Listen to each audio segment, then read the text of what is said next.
நண்பர்கள் அனைவருக்கும் வணக்கம். மீண்டும் ஒரு பதிவில் உங்களுடன் பேசுவதில் மிக்க மகிழ்ச்சி. இன்று பகவத்கீதையில் அத்தியாயம் 2:47 இதில் கிருஷ்ணர் ஒரு அருமையான ஒரு ஸ்லோகம் இதில் உண்டு. அதாவது, கடமையை செய், உனக்கு அதிகாரம் இருக்கிறது, அதன் பலன்களில் உனக்கு நாட்டம் இருக்கக்கூடாது, அதற்காக கடமையை செய்யாமலும் இருக்கக்கூடாது அப்படிங்கிறது தான் இந்த ஸ்லோகத்துடைய அர்த்தம்.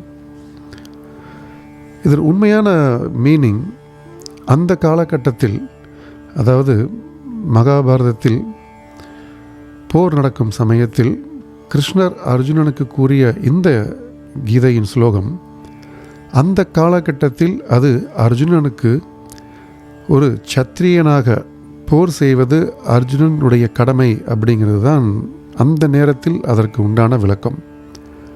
அது அந்த காலகட்டத்தில்.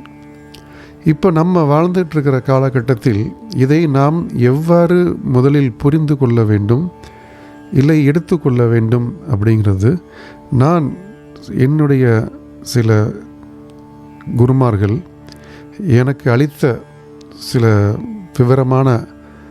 விரிவான விளக்கங்களை நமது நண்பர்களுக்காக இங்கே பதிவேற்றம் செய்யப்படுகிறோம். இதை நான் தெரிந்து கொண்டது வேற்று மொழியில். அதை எவ்வாறு எந்த நேரத்தில் நான் தெரிந்து கொண்டேனோ அன்று முதல் அதை பின்பற்றி வாழ்வதற்கு உண்டான எல்லா முயற்சியும் செய்து கொண்டிருப்பதால் அதனுடைய பலன்கள், அதாவது எதிர்பார்க்காவிட்டாலும் நமக்கே தெரியாமல் நமக்கு ஏதாவது ஒரு சந்தர்ப்பத்தில் கிடைத்து கொண்டே இருக்கும். எப்படி அதை நாம் செய்ய வேண்டும்? இன்றைய காலகட்டத்தில் 2024 இன்றைய காலகட்டத்தில் இந்த ஸ்லோகம் நாம் எவ்வாறு படிக்க வேண்டும், எவ்வாறு எடுத்துக்கொள்ள வேண்டும் அப்படிங்கிறத சொல்கிறாங்க. ஒரு கடமை அப்படிங்கிறது எந்த மாதிரி ஒரு பொருள் அடக்கம் இப்பொழுது நாம் பார்த்து கொண்டிருக்கிறோம் அப்படின்னா, எனக்கு இருக்கிற வேலையை நான் செய்கிறேன், என் கடமைக்கு செய்கிறேன் அப்படிங்கிற மாதிரி மாறிப்போச்சு. கடமையை செய் அப்படிங்கிறது அதுதான். ஏன்னா கடமை அப்படிங்கிறதே ஒரு முற்பிறவியில் இருந்த கர்ம வினை தான் இந்த கடமை. அப்போ அதை தெளிவாக செய்ய வேண்டும், எந்த ஒரு தங்கு தடை இல்லாமலும் தரமாக செய்ய வேண்டும் அப்படிங்கிறதெல்லாம் தாண்டி என் கடமைக்கு இந்த வேலையை செய்கிறேன் அப்படிங்கிற மாதிரி வந்துருச்சு. நான் வேலை செய்கிறேன், அதனால் சம்பளம் வாங்குகிறேன். அந்த மாதிரி நான் இவர்களுக்கு பிள்ளையாக பிறந்து விட்டேன், எனக்குன்னு சில வேலை இருக்குது, அதை நான் செய்கிறேன். அப்போ மறிவிருச்சு. அதற்கு எவ்வாறு நாம் எடுத்துக்கொள்ள வேண்டும் அப்படின்னா, வாழ்க்கை அப்படிங்கிறது ஒரு சப்ளை செயின் அப்படிம்பாங்க. ஒருவருடைய உதவியோ ஒருவருடைய என்ன ஆற்றலோ இல்லாமல் இன்னொருவர் இல்லை அப்படிங்கிறது தான் இந்த சப்ளை செயின். இது ஒரு தொடர் சங்கிலி அப்படிம்பாங்க. அப்போ என்னுடைய வேலையை நான் தெளிவாக, சுத்தமாக, திருப்தியோடு, அதாவது இப்போ எனக்கு ஒன்று வேணும் அப்படின்னா அதற்கு எந்த அளவிற்கு ஒரு எதிர்பார்ப்பு என்னிடம் இருந்திருக்கும். ஒரு உதாரணத்திற்கு, ஒரு நல்ல சாப்பாடு வேணும் அப்படின்னா நம்ம எப்படி விரும்புவோம்? ஃப்ரெஷ்ஷாக இப்போ செஞ்சுருக்கணும், நமக்கு பிடிச்ச மாதிரி இருக்கணும், ரொம்ப சூடாகவும் இருக்கக்கூடாது, ஆறியும் போயிருக்கக்கூடாது. அந்த மாதிரி நம்ம எவ்வளோ தூரத்துக்கு அந்த சாப்பாடை விரும்பி நாம் உண்ணுவோம். இதை மற்றவர்களுக்காக நாம் செய்வோமா அப்படிங்கிறது தான் கேள்வி. ஒரு வேலையை நான் இப்போ சொன்னேன் பார்த்தீங்களா, சப்ளை செயின் அப்படின்ட்டு. யாருடைய உதவியும் இல்லாமல் என்னால் வாழ முடியும் அப்படிங்கிறது நடைமுறையில் சாத்தியமே அல்ல. அது ஒரு மேடை பேச்சுக்காகத்தான் அந்த பேச்சு நம்மளால் கேட்கறது நல்லாயிருக்கும். யாருடைய உதவியும் இல்லாமல் என்னால் நலமாக, தைரியமாக, தனியாக வாழ முடியும் அப்படிங்கிறது பேசலாம். நாம் உண்ணக்கூடிய உணவு நமக்கு ப்ராப்பரான நேரத்தில் ஒரு விவசாயி நமக்கு கொடுக்காட்ட அந்த உணவு நமக்கு கிடையாது. ஒரு குடிக்கும் தண்ணீரோ இருந்தாலும் சரி, அது முன்னாடிலாம் குடத்தை எடுத்துகிட்டு போய் சைக்கிளில் ரொம்ப தூரம் இருந்து கொண்டு வருவோம். அந்த இடத்துல தண்ணியும் வரணும். அது ஆறாக இருந்தாலும் ஆற்றிலும் தண்ணீர் ஓட வேண்டும். ஆற்றில் தண்ணீர் ஓட வேண்டுமென்றாலும் ஒருவருடைய வேலைப்பாடுகள் அங்கு நடந்திருக்க வேண்டும். ஆற்றின் தண்ணி சீராக வந்திருக்க வேண்டும். இல்லை ஒரு குழாயில் நம்ம பிடிச்சிட்டு வர்றோம் அப்படின்னாலும் நம்ம எந்த நேரத்துக்கு போனால் அந்த நேரத்தில் அந்த குழாயில் தண்ணியை அந்த சூப்பர்வைசரோ இல்லை அந்த முனிசிபாலிட்டியோ திறந்து விடுவாங்க அப்படிங்கிறது நமக்கு தெரிஞ்சு தான் போகணும். அந்த இடத்துலையும் ஒருவருடைய உதவி இல்லாமல் நம்மால் இருக்க முடியாது.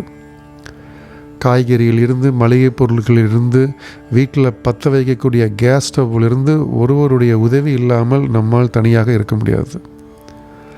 இவர்கள் எல்லாம் அவர்களுடைய கடமையை ஒழுங்காக திறன்பட செய்வதால் தான் நம்மால் இன்று அமைதியாக நிம்மதியாக ஒரு வீட்டில் உட்கார்ந்து இந்த உணவை நம்மால் சமைத்து உண்ண முடிகின்றது.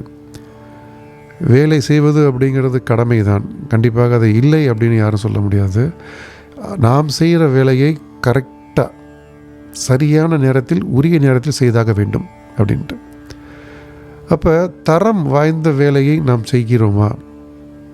நாம் ஒரு பொருள் வாங்க வேண்டும் என்றால் அதில் எவ்வளவு தரம் வாய்ந்ததாக இருக்க வேண்டும் அப்படின்னு நம்ம பார்ப்போம். அதுபோல் மற்றவர்களுக்காக நாம் செய்யும் வேலையில் அதே கவனம் நாம் செலுத்த வேண்டும். ஏன்னா இன்று நம்முடைய தர்மத்தை செய்யும் பொழுது எல்லாமே என்னிடம் இருக்குது அப்படின்றாலும் அதனுடைய காரண கர்த்தா நாம் அல்ல, வேறு ஒருவர். ஒரு மாத சம்பளத்திற்கு நான் வேலை பார்க்குறேன், என் சொந்த காலில் நான் நிற்கிறேன் அப்படின்னாலும் அந்த பணம் வருவது என்னுடைய முதலாளியின் கையில் இருந்து. சரியா? நான் முதலாளி கீழெல்லாம் வேலை செய்யலை சார், நான் ஒரு தனியாக என்னுடைய சொந்த தொழிலை நான் செய்து கொண்டு நான் வாழ்கிறேன், என்னுடைய யார் தெய்வம் எனக்கு தேவையில்லை, இல்லை எவருடைய தெய்வம் எனக்கு தேவையில்லை அப்படின்னு சொல்ல முடியாது. ஒரு தொழில் செஞ்சு என்ன நீங்களே தனியாக செஞ்சு நாமே தனியாக சாப்பிட்றோமா? கிடையாது. அப்படி இல்லை. நாம் செய்யக்கூடிய இல்லதை நாம் தயாரிக்கக்கூடிய ஒரு பொருள் அது ஒரு சுய தொழிலாக இருக்கும் பொழுது, நாம் விற்கும் பொழுது அதை வாங்குவதற்கும் ஆள் இருக்க வேண்டும். இப்போ புரிஞ்சா? நம்ம சம்பளம் ஒரு பக்கம் இருந்து நமக்கு வந்திருந்தாலும் நாம் ஏதாவது தொழில் செய்தாலும் அதை வாங்குவதற்கும் கஸ்டமர்ஸ் இல்லை என்றால், வாடிக்கையாளர்கள் இல்லை என்றால் நாம் அந்த பொருளை தயாரித்து வைத்துவிட்டு அதை பொருளை நாம் சாப்பிட முடியாது. அப்போ ஒரு இடத்தில் நாம் வேலையாய் செய்தாலும் தரமாக தெளிவாக வாங்கும் பணத்திற்கு உண்மையாக நேர்மையாக அந்த வேலையை நாம் செய்தாக வேண்டும். அதுதான் காலத்தின் கட்டாயம். அப்போ நான் தயாரிக்கக்கூடிய ஒரு பொருளை ஒருவருக்கு விற்கும் பொழுதும் அதே தரம், எவ்வளவு தூரத்துக்கு நம்மளால் ஒரு பெஸ்ட்டு அவுட்புட் ஒரு நல்ல ஒரு ப்ராடக்டை கொடுக்க முடியுமோ அந்த அளவுக்கு அந்த ப்ராடக்டை செய்யணும். இதுதான் கலியுகத்தில் நமக்கு கடமையை செய் அப்படிங்கிறது. சரி, இப்போ கடமையை செஞ்சிட்டே இருந்தால் பலனை எதிர்பார்க்காதே அப்படின்னா நாம் வேலை செய்து கொண்டே இருப்போம், சம்பளம் வாங்காமல் வேலை செய்ய முடியுமா? இல்லை நான் பொருளை தயாரித்து கொண்டு விற்று கொண்டே இருக்கிறேன், அதில் நான் லாபம் சம்பாதிக்கக்கூடாதா அப்படின்னு அந்த மாதிரி இல்லை. வாங்கக்கூடிய பணத்திற்கு உண்மையாக நாம் எவ்வாறு வேலை செய்ய வேண்டுமோ அதேபோல் நாம் தயாரித்து விற்கக்கூடிய பொருளில் அந்த பலன் அப்படிங்கிறது உங்களுடைய லாபத்தை குறைத்து கொள்வதற்காக கிடையாது. இப்போ இன்றைக்கு டேட்டில் கன்ஸ்ட்ரக்ஷன் ஃபீல்டில் இல்லை எந்த ஒரு மேனுஃபேக்சரிங் யூனிட்டில் பார்த்தாலும் ஒரு 25% மேக்சிமம் ஒரு லாபத்தை வைத்து தான் அவர்கள் விற்பார்கள். அது நியாயம். ஒரு 10% எக்ஸ்ட்ரா கூட வச்சு விற்பாங்க. ஏன்னா எதிர்பாராத விதமாக ஏதாவது நடந்து விட்டால் என்ன செய்வது, அதை எங்கிருந்து ஈடுகட்டுவது அப்படிங்கிறதுக்காக ஒரு 10%. அப்போ ஒரு 100 ரூபாய் பொருளை ஒரு 135 ரூபாய் வரைக்கும் விற்றால் எந்த ஒரு தவறும் கிடையாது. இன்னும் கொஞ்சம் இன்னொரு 10% கூட சேர்த்துக்கலாமே, 15% கூட ஓவர் ஹெட் அடிவாங்க. ஏன்னா நான் வாங்குகிற ரா மெட்டீரியலிருந்து என்னுடைய செலவு, கரண்ட் பில், அதனுடைய ஒர்க்கர் சேலரி எல்லாத்தையும் பார்க்கும்பொழுது இன்னும் ஒரு 50 ரூபான்னு வச்சுங்களேன். அப்போ ஒரு 100 ரூபாய் பொருளை 150 ரூபாய் வரைக்கும் விற்றால் அது பாவம் கிடையாது, அது உங்களுடைய தர்மம். அதற்கும் மேலாக விற்றால் கடமையை சரியாக நாம் செய்யவில்லை அப்படிங்கிறது அர்த்தம். நான் 100, 150 அப்படின்னு சொன்னது ஒரு உதாரணம். அப்போ இதெல்லாம் மனிதர்களுக்கு, அதாவது மனிதர்களாகிய நமக்கு இதனுடைய வெள்ளோட்டம் அப்படிவாங்க தெரியுமா? நாம் எதை செய்கிறோம், சரியாகத்தான் செய்கிறோமா அப்படிங்கிறத செய்து கொண்டே இருக்க வேண்டும். அதற்கு உண்டான பலன் எதிர்பார்க்காதே அப்படிங்கிறது கிடையாது, கண்டிப்பாக உனக்கு கிடைக்கும் அப்படிங்கிறது தான் கலியுகத்தில் அதனுடைய அர்த்தம். நல்ல ப்ராடக்ட்ஸை கொடுத்துக்கிட்டே இருந்தீங்கன்னா கஸ்டமர்ஸ் இன்க்ரீஸ் ஆகிட்டே இருப்பாங்க. உங்கள் கண்ணுக்கு தெரியாமலே அது ஒரு பெரிய வருமானம் உங்களை தொடர்ந்து காலகாலமாக 7-8 தலைமுறைகளுக்கு கூட அதிகமான தலைமுறைகளுக்கு கூட அதை எடுத்து செல்ல முடியும். அந்த மாதிரி ஒரு ஆப்பர்ச்சுனிட்டி அங்கே கிடைக்கும்.